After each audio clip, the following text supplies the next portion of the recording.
ठीक है भाई, आज की क्लास में हम न्यूमेरिकल करेंगे चैप्टर नंबर 10 के।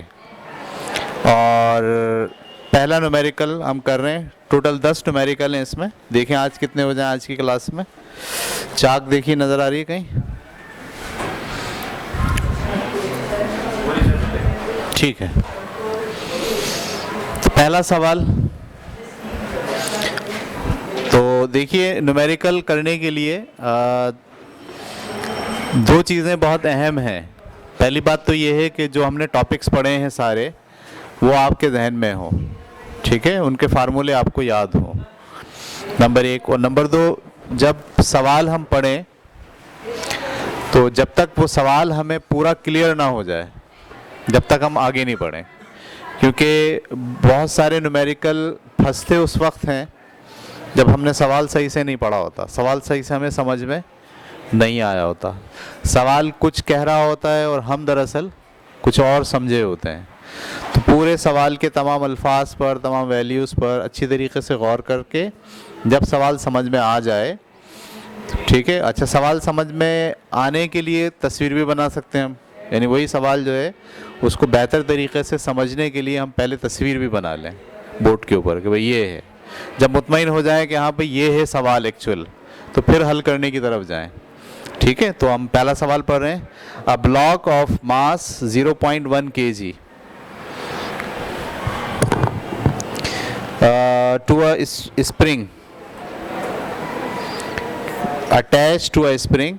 एक ब्लॉक जिसका मास 0.1 kg है, इज अटैच्ड, वो जुड़ा हुआ है, टू अ स्प्रिंग, एक स्प्रिंग से, and placed on a horizontal frictionless table, और वो रखा हुआ है एक बग़ैर रगड़ वाली टेबल पर। हॉरिजॉन्टल, हॉरिजॉन्टल का मतलब ऐसे, ऐसे होता है तो क्या बोलते हैं? वर्टिकल। और ऐसे होता है तो क्या बोलते हैं? Horizontal. The spring is stretched 20 centimetre. Spring जो है वो खींचा हुआ है 20 centimetre. When a force of 5 Newton is applied, जब उस पर 5 न्यूटन की फोर्स अप्लाई की गई है। Calculate the spring constant, spring का कांस्टेंट कैलकुलेट करें। तो ये 10वें चैप्टर का पहला सवाल हम करने जा रहे हैं। सवाल में क्या कहा गया है कि एक स्प्रिंग से एक ऑब्जेक्ट बंधा हुआ है, और वो स्प्रिंग और वो ऑब्जेक्ट कहाँ रखे हुए हैं? एक हॉरिजॉन्टल टेबल के ऊपर रखे हुए हैं। ठीक है, इसका जो मास है वो कितना है? 0.1 kg। ठीक है, और ये फ्रिक्शनलेस है। फ्रिक्शनलेस का मतलब इसमें रगड़ नहीं है। अच्छा, फिर उसके बाद ये कहा गया है कि ये जब आप इसको 5 न्यूटन की फोर्स लगाते हैं, कितनी फोर्स लगाते हैं? 5 न्यूटन की फोर्स, तो ये यहाँ से कहाँ जाता है? ये स्प्रिंग खुल जाता है 20 सेंटीमीटर। स्प्रिंग खुल जाता है 20 सेंटीमीटर। तो स्प्रिंग का कांस्टेंट मालूम करें, ये है सवाल। सवाल समझ में आ गया? एक स्प्रिंग से एक ऑब्जेक्ट बंधा हुआ, उस ऑब्जेक्ट को जब खींचते हैं 5 न्यूटन की फोर्स लगा के, तो वो जो स्प्रिंग है वो कितना खुल जाता है? 20 सेंटीमीटर खुल जाता है। तो अब आप बताइए स्प्रिंग का कांस्टेंट क्या है? तो पहले तो आपको ये बात समझनी चाहिए, डेटा इसका क्या बना, डेटा में क्या क्या दिया हुआ है आपको? फोर्स दी गई है कितनी? 5 न्यूटन। और ये जो डिस्टेंस है x जो खुला है, इसको x से जाहिर करते हैं, ये कितना है? 20 सेंटीमीटर। सेंटीमीटर को किस में कन्वर्ट करना है? मीटर में। 20 को 100 से डिवाइड करेंगे तो आ जाएगा 0.2। 0.2 सही लिखा मैंने? ये बन गया मीटर।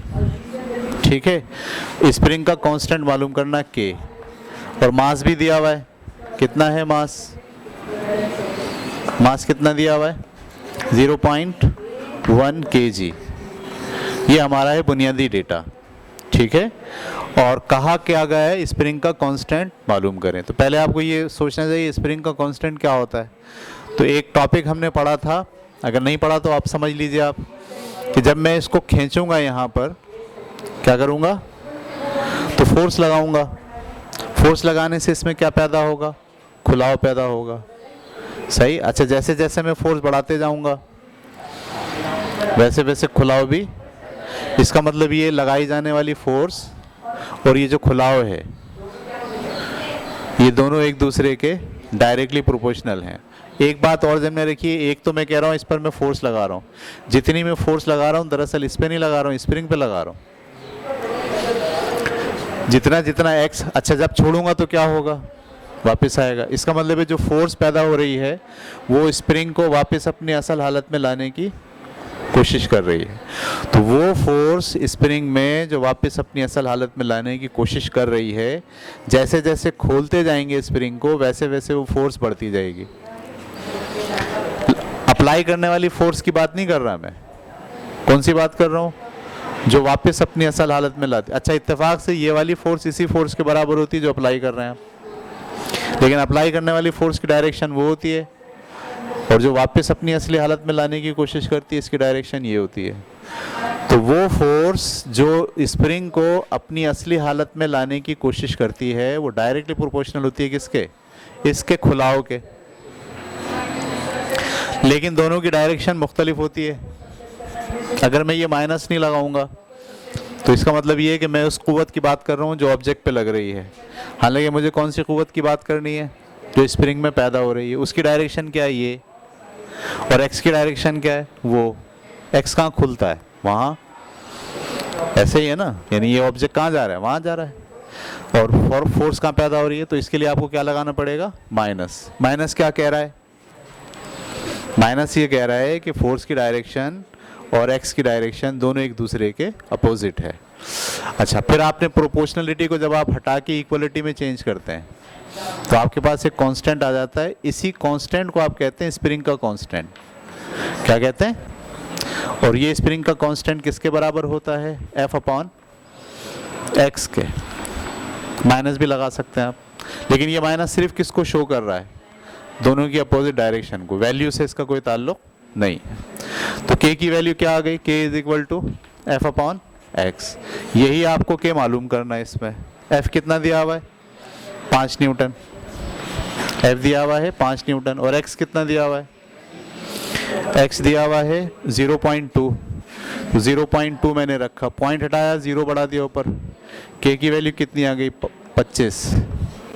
इसका यूनिट क्या होता है k का, ये न्यूटन में नापते हैं और ये इसको किस में नापते हैं, मीटर में नापते हैं। तो इसका यूनिट हो गया न्यूटन अपॉन मीटर। क्लियर हो गई, उतारिए। ठीक है भाई, क्वेश्चन नंबर 2 हम जा रहे हैं अब क्वेश्चन नंबर 2 पर। सवाल देखिए क्या लिखा है, a steel wire of diameter 0.8 mm।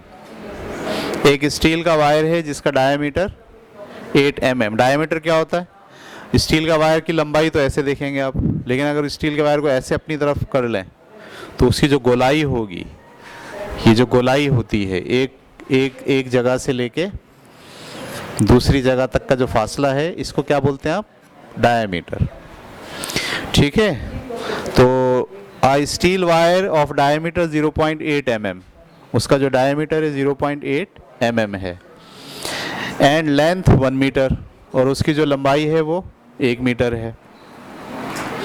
Is claimed, उसको क्लिप किया गया, उसको बांधा गया, फर्मली, सख्ती से, टाइट करके, एट 2 पॉइंट्स, 2 पॉइंट्स पर उसको बांधा गया, ए एंड बी, ए और बी पर बांध दिया गया, विच आर 1 मीटर अपार्ट, जो एक दूसरे से 1 मीटर दूरी पर हैं, and in the same horizontal plane, और उसी हॉरिजॉन्टल प्लेन में जिसमें तार बांधा गया है। ठीक है, अ ब्लॉक इज हंग, एक ब्लॉक लटकाया गया, फ्रॉम द मिडिल पॉइंट, दरमियान के पॉइंट पर, ऑफ द वायर, वायर पर, सच दैट, इस तरह से कि द मिडिल पॉइंट सेज बाय 1 सेंटीमीटर, वो जो मिडिल पॉइंट है वो खींच के नीचे 1 सेंटीमीटर आ गया है। Calculate the mass of the block, block का मास कैलकुलेट कीजिए। सवाल समझ में आया, सही से पढ़ें और बगैर देखे अगर आप इस सवाल को दोहरा लेंगे तो हम समझ जाएंगे कि आपको सवाल समझ में आ गया है। सवाल समझ में आने की पहचान ये है कि आप सवाल को बगैर देखे अपने ख्याल के मुताबिक बयान कर सकते हैं। ठीक है जी, एक तार है, कितना लंबा है, 1 मीटर, उसकी गोलाई कितनी है 0.888 mm, क्लियर हो गई। उसको दो मकामात पर बांधा है, एक दीवार में यहाँ पॉइंट है, एक दीवार में यहाँ पॉइंट है, इनके बीच में बांध दिया है, ठीक है। एक बात, फिर उसके बिल्कुल बीच से एक ब्लॉक लटकाया गया है। ब्लॉक कितना मास का है नहीं पता, यही मालूम करना है वो कितना भारी है, कि वो जो ब्लॉक है वो क्या करता है, उस तार को अपने असल रास्ते से 1 सेंटीमीटर नीचे ले आता है। समझ में आ रही बात आपको? तो मालूम क्या करना है, ब्लॉक का जो मास है वो मालूम करना है, ठीक है। क्लियर होगी बात? बगैर देखे आप सोच सकते हैं इस पूरी बात को अपने ख्याल में, तो फिर इसको हल करते हैं। तो तस्वीर बनाइए, ये एक पॉइंट ए है और ये एक पॉइंट बी है, ठीक है। इन दोनों के बीच में क्या बांधा हुआ है, एक वायर बांधा है। इस वायर की लंबाई कितनी है 1 मीटर, और इसका जो डायामीटर होगा वो कितना है 0.8 mm। क्लियर हो रही बात आपको? मिलीमीटर। बिल्कुल इसके बीच से क्या करा, एक ब्लॉक बांधा है, ये ब्लॉक है। जैसे ही ब्लॉक बांधा वो बिल्कुल सीधा नहीं रहा वायर, थोड़ा सा क्या हो गया, इसका मतलब ये है कि वायर की पोजीशन अब कुछ यूं हो गई।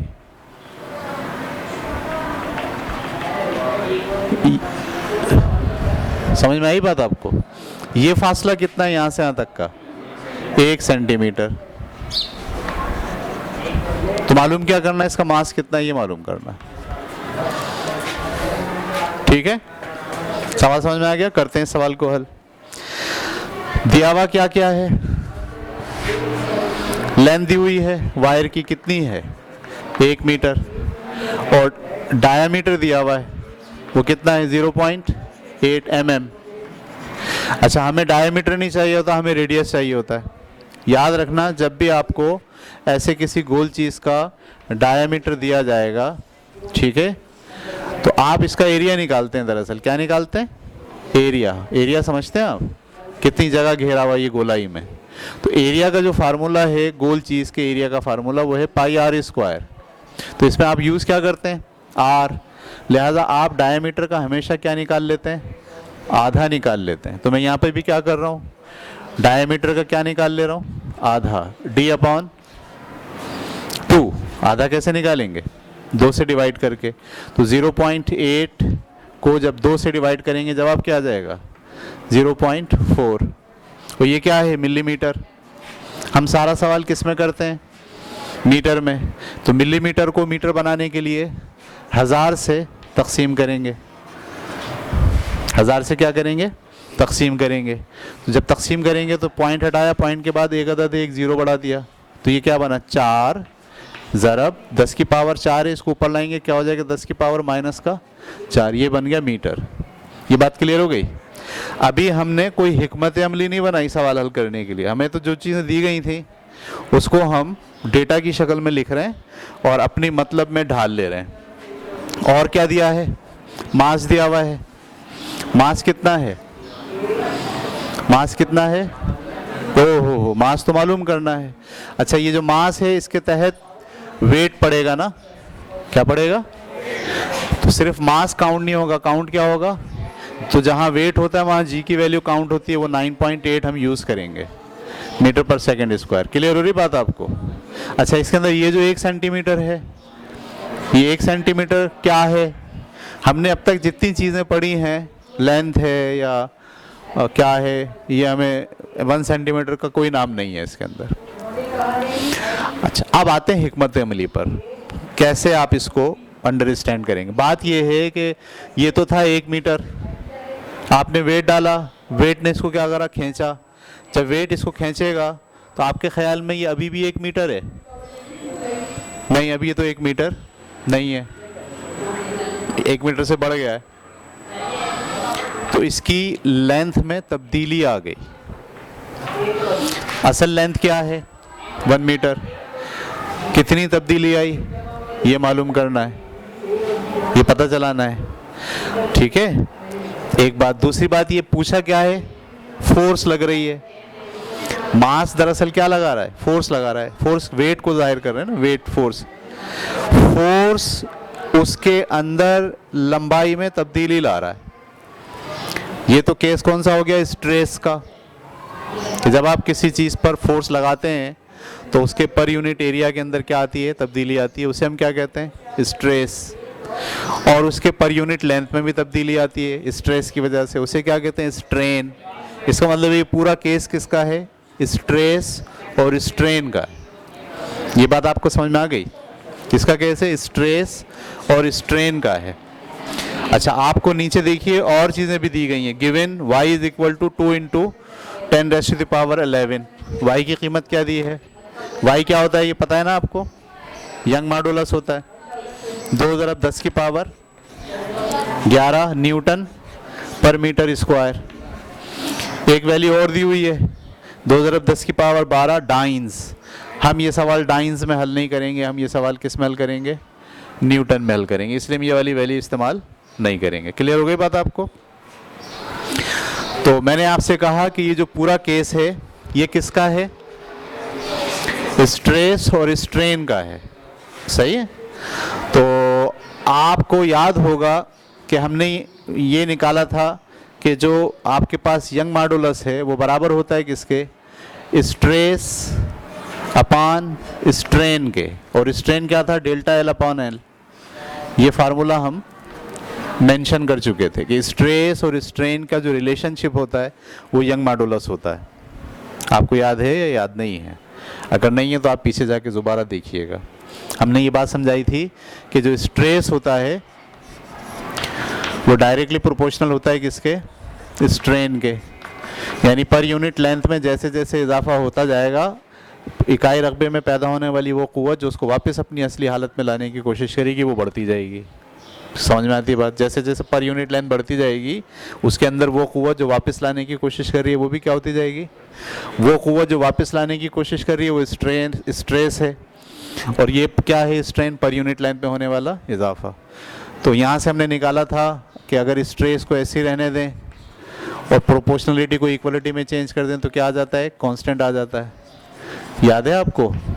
Constant is equal to strain. ये हुक का कानून हमने पढ़ा था। स्ट्रेन या मल्टीप्लाई कर रहा है, वहाँ जाकर क्या करेगा? डिवाइड करेगा। तो कांस्टेंट बराबर है स्ट्रेस डिवाइडेड बाय स्ट्रेन। ये आ गया था। तो ये कांस्टेंट किससे ज़ाहिर होता है? यंग मॉडुलस से। और स्ट्रेस का फार्मूला क्या होता है? F/A। और स्ट्रेन का फार्मूला क्या होता है? तो ये फार्मूला जो मैं यहाँ लिख रहा हूँ ये स्ट्रेस और स्ट्रेन के मामले को हैंडल करता है। ठीक है? तो हम सॉल्यूशन की तरफ बढ़ रहे हैं। अब आइडिया ये आया कि जो फार्मूला हमें यूज़ करना होगा इस पूरे मामले में, जो केस सामने आ रहा है वो स्ट्रेस और स्ट्रेन का रिलेशनशिप है ΔL/L। हमको क्या मालूम करना है? मास। क्या मालूम करना है? इसमें मास कहाँ है? इसमें मास इस फोर्स में छुपा है। सही है? ये फोर्स दरअसल क्या है? वेट है। लिहाजा मैं इस फार्मूले में इस फोर्स की जगह पे क्या इस्तेमाल कर रहा हूँ?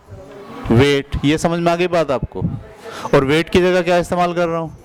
m/g। ये भी समझ में आ गई बात आपको? मैंने फोर्स को हटा के उसकी जगह क्या इस्तेमाल कर लिया। अब आ गया मास। गुड। मास मालूम करना है। ये वाली चीज़ यहाँ क्या कर रही है? डिवाइड। वहाँ जाकर क्या करेगी? y को मल्टीप्लाई करेगा ΔL/L। ये बात समझ में आ गई? Is equal to m/g/a। a यहाँ पे क्या कर रहा है? डिवाइड। वहाँ जाकर क्या करेगा? मल्टीप्लाई। तो a भी जाके मल्टीप्लाई करेगा y into ΔL into a divided by किसके? बराबर है किसके? m/g के। मालूम क्या करना है? m किसके बराबर आएगा? y into ΔL into a divided by l। और वहाँ से g मल्टीप्लाई कर रहा था, यहाँ जाकर क्या करेगा? इसका मतलब है ये वो फार्मूला है जो हमें क्या निकाल के देगा? मास। इस फार्मूले में क्या क्या चीज़ें चाहिए आपको? y चाहिए, मौजूद है। ΔL चाहिए, मौजूद नहीं है। डेल्टा एल मौजूद। डेल्टा एल का मतलब इसकी लंबाई में कितनी तब्दीली आई।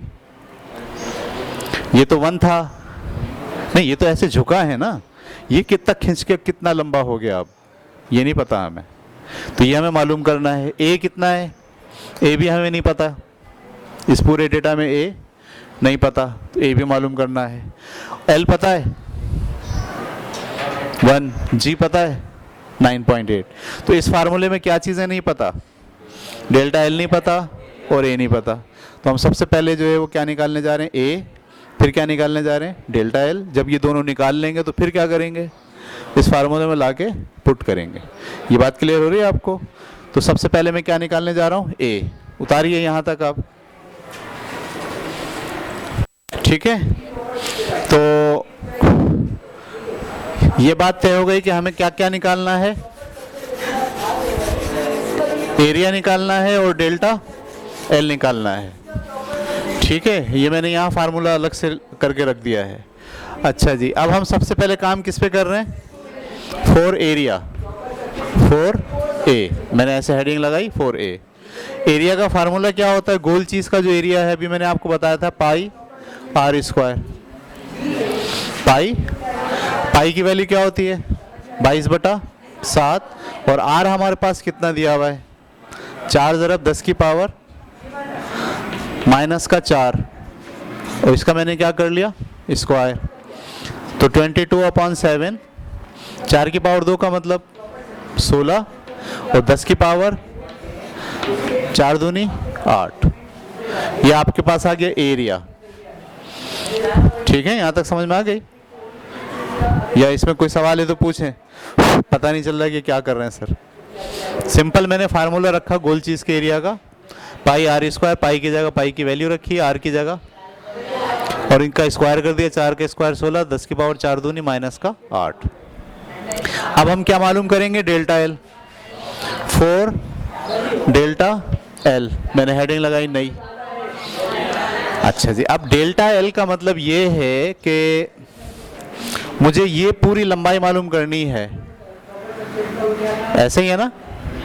तो जब ये लंबाई मालूम हो जाएगी तो इस लंबाई में से इसको माइनस करूंगा तो डेल्टा एल आ जाएगा, ऐसे ही है।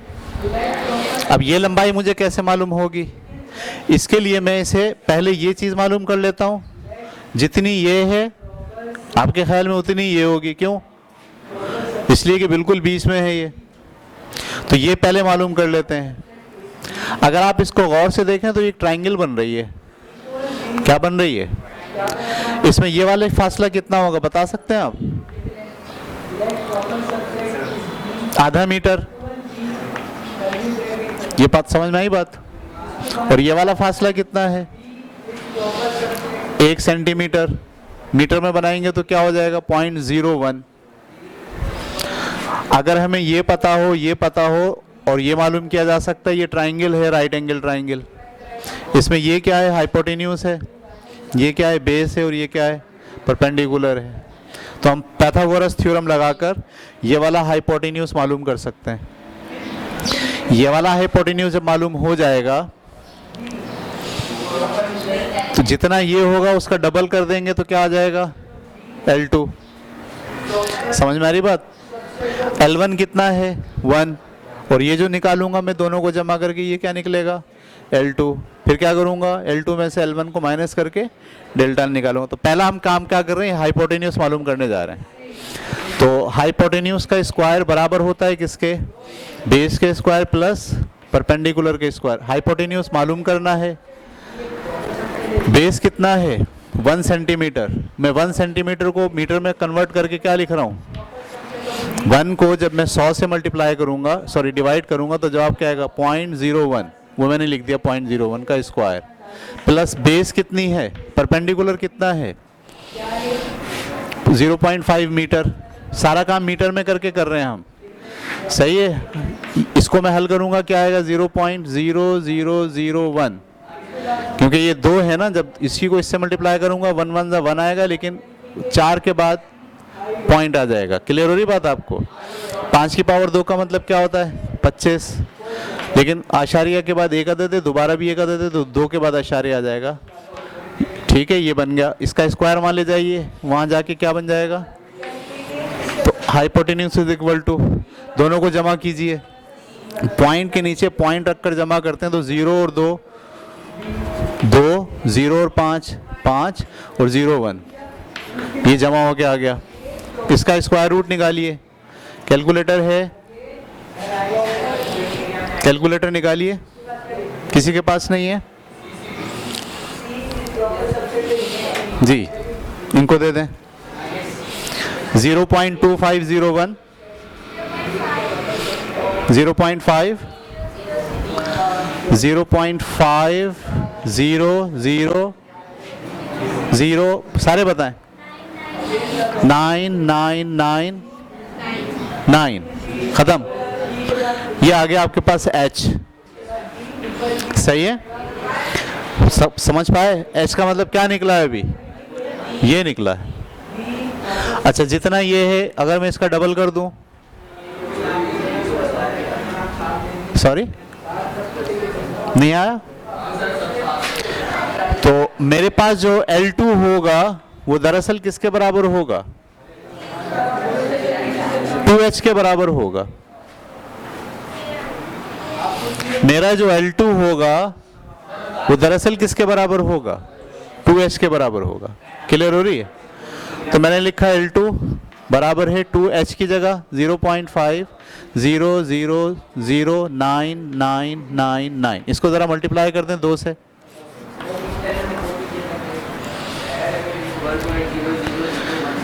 हाँ, 1.00019 और बोले 98, 3 दफ़ा 9 है, ये कह रहे हैं आप, तो 3 दफ़ा 9 है और फिर 8 है। ये क्या निकल गया आपके पास, L2। आप क्या निकालना चाह रहे थे दरअसल, डेल्टा एल। डेल्टा एल का मतलब लंबाई में कितना फ़र्क आया। अब लंबाई कितनी हो गई, 1.0019998 हो गई। पहले कितनी थी, पहले कितनी थी, 1 थी, खींच के अब कितनी हो गई, इतनी हो गई। कितना फ़र्क पड़ा, तो पता चला आपको कितना फ़र्क पड़ा। इसमें से 1 को निकाल दीजिए, जब 1 को निकाल देंगे तो क्या बचेगा, 0.000199998। क्लियर हो गई बात आपको? मैं इसको साइंटिफिक नोटेशन में लिख रहा हूँ। वो साइंटिफिक नोटेशन क्या है, ये जो पॉइंट है इसको यहाँ से 1 बार 2 बार 3 बार और 4 बार लेके जा रहा हूँ, तो 1.9998 ज़रब, जब मैं 4 बार लेके गया 1 2 3 4 उधर लेके गया 10 की पावर माइनस का 4 मीटर। ये आ गया आपका डेल्टा एल, उतार लीजिए।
ठीक है भाई, अब हम आ गए क्वेश्चन नंबर 3 पर।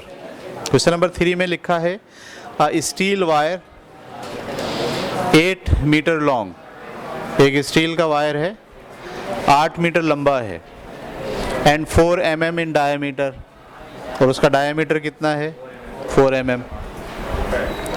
ठीक है, इज़ फिक्स्ड हॉरिजेंटली, उसको भी फिक्स किया है horizontally, between 2 rigid support, 2 rigid का मतलब जो तब्दील नहीं होनी, फिक्स्ड है, तो 2 सपोर्ट के साथ एक तार बांध दिया, वही वाला केस है जो पहले वाला था। Calculate the increase in tension, उसकी टेंशन में जो इंक्रीज आएगा उसको कैलकुलेट करें। When the temperature falls by 10 degree centigrade कि अगर उसका टेम्परेचर 10 डिग्री कम हो जाए तो सिकुड़ेगा। नॉर्मल हालात में अगर आपने तार बांधा हुआ है, अब हमने बांध दिया था, फ़र्ज़ करें 20 डिग्री था उस वक्त, तार बन गया, फिक्स करके टाइट करके सेटिंग बनाते। अब सर्दियाँ हो गई, 20 से टेम्परेचर कहाँ गया 10 पे।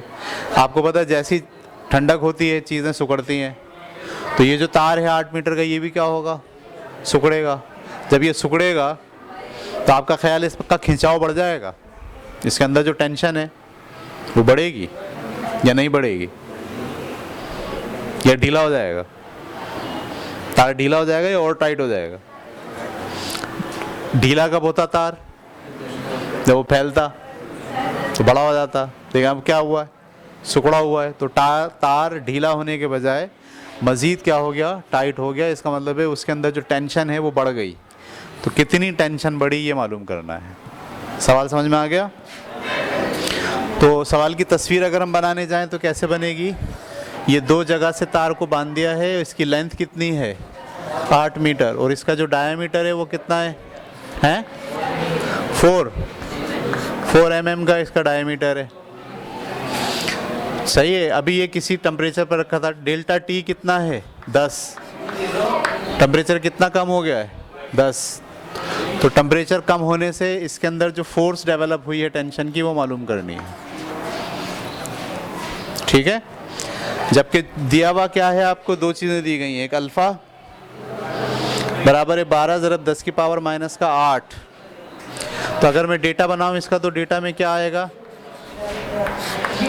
डेटा में लेंथ आ गई L1 कितनी 8 मीटर, L2 कितनी है पता नहीं, डेल्टा L कितना है पता नहीं, ये भी नहीं पता, डेल्टा T कितना है 10 डिग्री केल्विन। सेंटीग्रेड बोलें या केल्विन बोलें एक ही बात है। ठीक है, मैं भी अगला चैप्टर पढ़ाने वाला हूँ हरारत का, हीट का, उसमें आपको समझाऊंगा कि डिग्री सेंटीग्रेड बोलें या केल्विन बोलें एक ही बात है। आप बोलेंगे तो अजीब बात है, लेकिन अजीब बात नहीं है। आगे चलें, और क्या दिया हुआ है, वाई दिया हुआ है, कितना दिया हुआ वाई 2 × 10⁻11 स्टील है ये, 2 × 10⁻11 न्यूटन पर मीटर स्क्वायर, ऐसे ही है। ठीक है, ये हमें सवाल दे दिया गया है। अच्छा जी, अब हिकमत अमली हम क्या बनाएंगे, सोचें कैसे इसको कि ये हल कैसे होगा। देखिए, जब वो ठंडा हुआ है ना, तो वो सिकुड़ा है, सिकुड़ने का मतलब उसकी लेंथ में तब्दीली आ गई। सही है, जब आपको पता है लेंथ में तब्दीली आती है तो एक क़ुव्वत अंदर वो डेवलप हो जाती है जो उसको वापस अपनी असली हालत में ले जाने की कोशिश करती है। ऐसा ही है, इसका मतलब है वो क़ुव्वत जो डेवलप हुई है वो स्ट्रेस है, और लेंथ में जो तब्दीली आई है वो स्ट्रेन है। इसका मतलब ये वाला केस भी किसका है, स्ट्रेस का और स्ट्रेन का है। तो इसका मतलब है मैं यहाँ डायरेक्ट अगर फार्मूला लिखूँ, y बराबर है F/A divided by delta L/L, तो ये वाला फार्मूला इस पे लगेगा। ये बात क्लियर हो गई। लेकिन इसमें डेल्टा L कैसे निकालें, उसमें तो ये कहा गया था कि खींचा है तो यहाँ से थोड़ी सी तब्दीली आ गई थी यहाँ से, इसमें तो खींचने की बात नहीं है। इसमें क्या हुआ है, टेम्परेचर जो है वो कम हुआ है। तो टेम्परेचर के कमी से जो चेंज आता है लेंथ में, उसे हम कहते हैं लीनियर थर्मल लीनियर एक्सपेंशन। ये असल में आपको पढ़ाया नहीं गया है अभी, पढ़ाया, इसकी स्टडी जो है वो अगले चैप्टर में आनी है, लेकिन आपको यहाँ न्यूमेरिकल जो है वो ये वाला दे दिया, लेकिन इसलिए दे दिया है कि यहाँ पे डेल्टा एल और यंग मॉडुलस वगैरह इस्तेमाल हुआ हुआ है। तो मैं क्या कह रहा हूँ आपको कि जब टेम्परेचर के कम होने या ज़्यादा होने से लेंथ बदलती है, तो ये जो मौजू है ये क्या है? Thermal linear expansion. थर्मल की वजह से लंबाई में होने वाली तब्दीली per unit 1 degree centigrade temperature बढ़ाने से पर यूनिट लेंथ में होने वाली तब्दीली अल्फ़ा कहलाती है, जो दिया हुआ है आपको। देखिए क्या दिया हुआ है अल्फ़ा, 12 ज़रब 10 की पावर माइनस का, ये मैंने लिखा नहीं ना, अब लिख रहा हूँ, 12 ज़रब 10 की पावर माइनस का 6 माइनस में डिग्री केल्विन। क्या मतलब हुआ? ये क्या कह रहा है आपको? ये कह रहा है कि अगर आप 1 डिग्री सेंटीग्रेड बढ़ाएंगे लोहे का, तो उसकी पर यूनिट लेंथ में जो तब्दीली आएगी वो 12 ज़रब 10 की पावर माइनस का 6 आएगी। ये कह रहा है। ये बात समझ में आई है आपको? 1 डिग्री सेंटीग्रेड टेम्परेचर बढ़ाने से स्टील वायर के पर यूनिट लेंथ में जो चेंज आएगा वो चेंज कितना होगा? 12 ज़रब 10 की पावर माइनस का। बढ़ाने से उसमें बढ़ोतरी आएगी, और अगर टेम्परेचर कम करेंगे तो इसमें इतनी कमी आएगी। समझ में आ गई बात आपको? तो ये जो अल्फ़ा होता है ये दरअसल किसके बराबर होता है? Change in length per unit length पर डिग्री सेंटीग्रेड। ये मैंने क्या लिखा है? लंबाई में तब्दीली। कौन सी लंबाई में? पर यूनिट लेंथ में होने वाली तब्दीली। किसकी वजह से? 1 डिग्री सेंटीग्रेड की वजह से। क्या कहलाती है? कोफिशिएंट ऑफ थर्मल एक्सपेंशन कहलाती है। हम इसको बहुत डिटेल में अगले चैप्टर में पढ़ने वाले हैं। आप सिर्फ यहाँ ये बात याद रखिए कि ये जो अल्फ़ा है ये क्या है? 1 डिग्री सेंटीग्रेड टेम्परेचर के बढ़ाने से किसी चीज़ के पर यूनिट लेंथ में, यानी 1 मीटर में जितनी तब्दीली आएगी उसे किससे ज़ाहिर करते हैं? अल्फ़ा से। ये जो मैं बात कह रहा हूँ उर्दू में, कौन सी बात? 1 डिग्री सेंटीग्रेड टेम्परेचर बढ़ाने से पर यूनिट लेंथ में जो तब्दीली आती है, इस बात को मैथ में यूँ लिखूँगा, 1 डिग्री सेंटीग्रेड बढ़ाने से 1 इकाई लेंथ में जो तब्दीली आती है वो क्या कहलाती है? अल्फ़ा। क्लियर हो गई बात आपको? तो हमें क्या निकालना है दरअसल? Delta L. क्या निकालना है? Delta L. तो डेल्टा एल किसके बराबर होगा? ये इधर डिवाइड कर रहा है, वहाँ जाके क्या करेंगे दोनों? Alpha L and delta T. अगर इन को मल्टीप्लाई कर देंगे तो क्या आ जाएगा? तो इस फार्मूले में असल में हमें क्या निकालना है? एफ। क्या निकालना है? एफ। ए हमें नहीं पता, डेल्टा एल हमें यहाँ से निकालना पड़ेगा। तो मैं इस फार्मूले को थोड़ा एक्सपेंड कर रहा हूँ इसको। ये वाली चीज़ यहाँ क्या कर रही है? डिवाइड। वहाँ जाकर क्या करेगी? तो y multiply by delta L upon L. Clear हो गई बात आपको? बराबर है किसके? एफ अपॉन ए के। ए यहाँ क्या कर रहा है? डिवाइड। वहाँ जाकर क्या करेगा? y into delta L into A divided by L बराबर है किसके? और ये डेल्टा एल कैसे मालूम होगा? डेल्टा एल किसके बराबर है? Alpha L delta T. तो मैं ये वाली वैल्यू डेल्टा एल की जगह पे क्या रख रहा हूँ? Young modulus. डेल्टा एल की जगह पे अल्फ़ा एल डेल्टा टी, ये इसकी जगह आ गया, इंटू ए डिवाइडेड बाय किसके? डेल्टा एल के। ये पकड़ पाए आप या नहीं पकड़ पाए? बराबर है किसके? एफ के। ये वाले एल से ये वाला एल। तो अब आपके पास फोर्स का फार्मूला जो आया है वो क्या आया है? तो force is equal to Young modulus into thermal coefficient into delta T into A. अगर हम ये वाली वैल्यूज़ इसमें पुट कर दें तो क्या आ जाएगी? वो फोर्स जो इस वायर में डेवलप हो रही है। तो हमें क्या क्या चाहिए इसमें? अब हमें सिर्फ ए चाहिए, बाकी सब चीज़ें y मौजूद है, जी हाँ। अल्फ़ा मौजूद है? जी हाँ। डेल्टा टी मौजूद है? जी हाँ। ए मौजूद नहीं है। तो पहला काम किसके लिए कर रहे हैं? For a. तो ए का फार्मूला क्या होता है? पाई आर स्क्वायर। याद है आपको? पाई की जगह क्या लिखूं? 22/7। और आर की जगह क्या लिखूं? ये था डायामीटर। ये क्या था? डायामीटर 4 mm है। तो रेडियस क्या होगा? इसको 2 से तकसीम करेंगे तो क्या आ जाएगा? 2 mm। और जब mm को मीटर बनाएंगे तो क्या आएगा? 2 को 1000 से तकसीम करेंगे 0.002, या 2 ज़रब 10 की पावर -3। 1000 से तकसीम करेंगे ना, क्या आएगा? 2 ज़रब 10 की पावर 1000 को ऊपर लिया -3 मीटर। ये बात क्लियर हो गई? तो मैं यहाँ रेडियस लिख रहा हूँ आर की जगह 2 ज़रब 10 की पावर -3 इसका स्क्वायर। 2 कहाँ से आया? उसका डायमीटर 4 था, 4 का आधा क्या होगा? 2। और ये 10 की पावर -3 कहाँ से आया? ये मिलीमीटर में था, हमने किस में कन्वर्ट कर दिया? मीटर में। इसको हल कर लें आप। 22/7, 2 की पावर 2 का मतलब 4, और 10 की पावर -3 का मतलब -6। ये आ गया आपके पास ए।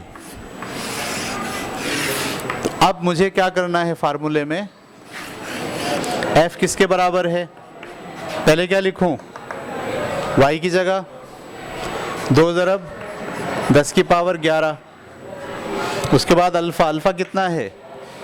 12 ज़रब 10 की पावर -6। उसके बाद डेल्टा टी कितना है? 10। और एरिया कितना है? यह भी निकाला हमने, क्या? 22/7 ज़रब 4 ज़रब 10 की पावर -6। क्लियर हो गई बात? फोर्स, मुझे ये वाला 2, ये वाला 12, और ये वाला 10, और ये वाला 22, सबको मल्टीप्लाई कीजिए। और ये वाला 4, 2, 12, 10, 22, 4।